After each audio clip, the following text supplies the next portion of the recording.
What's up, YouTube? Isaac's Trade here. Let's talk about what I'm going to be looking for tomorrow. A couple of things that I've found that I think are very interesting, and we're going to go over the Russian ruble because it is skyrocketing right now, ladies and gentlemen. I got a few keys for you to pay attention to. Well, at least I'll be paying attention to. But before we go any further, you already know what to do. Now, FX and commodity markets are going to go berserk.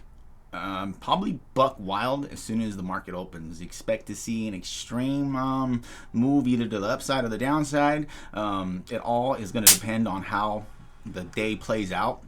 We need the central bank liquidity. It might jump. If that jumps, that will help out to get the ball rolling, in my opinion. This event is very strange and unprecedented. I mean, I know we used that word a hell of a lot last year or in 2020, but I mean, on top of everything, there is still a lot of stuff that's developing, so we still need to wait and see what's going to happen. Now, what I have right here in the back that you see here, this is a scenario for the economic impacts of the Ukraine crisis. You can either pause it here or go check it out on yourself, but it's very interesting because it's given a couple different little scenarios that could happen and what the downfall could be for everybody like me and you.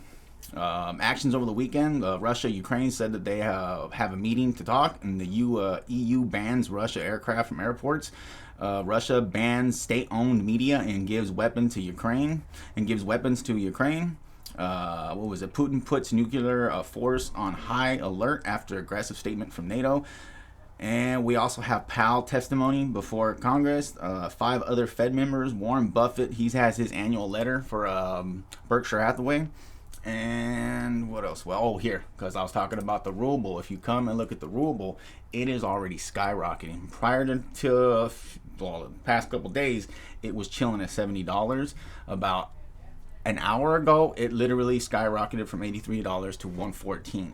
This is telling you, it's telling you a story a little bit here. This has never happened. There can be potential for bank defaults. Like, this is setting up for a pretty interesting scenario here. Other than that, what else was it?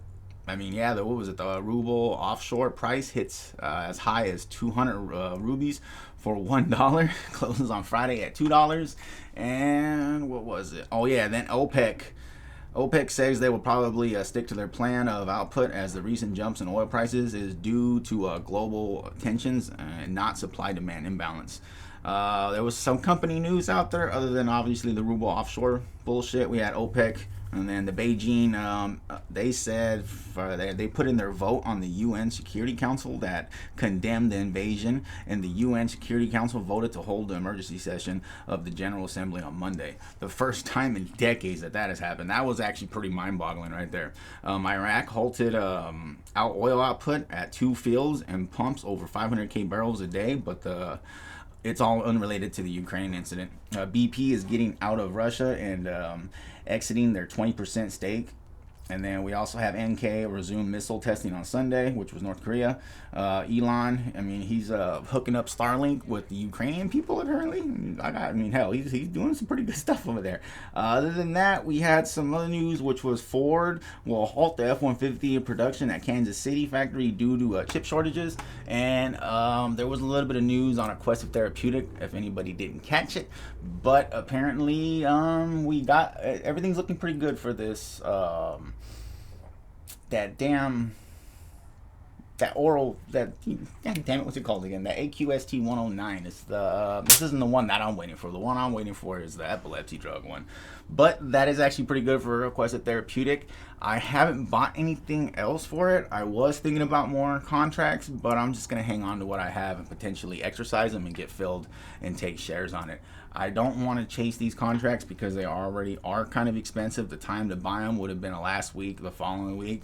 Right now, I mean, unless you want to chase it, you can. But I will be watching Ford, Aquestive Therapeutic, Gemprex, and Airbnb. I think Airbnb is at a very good spot. Their price is I like their price where it's at. I think it can come down a little bit more, and I will be looking to make a play on BNO. Other than that, hope to catch you guys in the live stream, and remember to stay nimble. It is going to be a hell of a day coming in tomorrow. I'm out.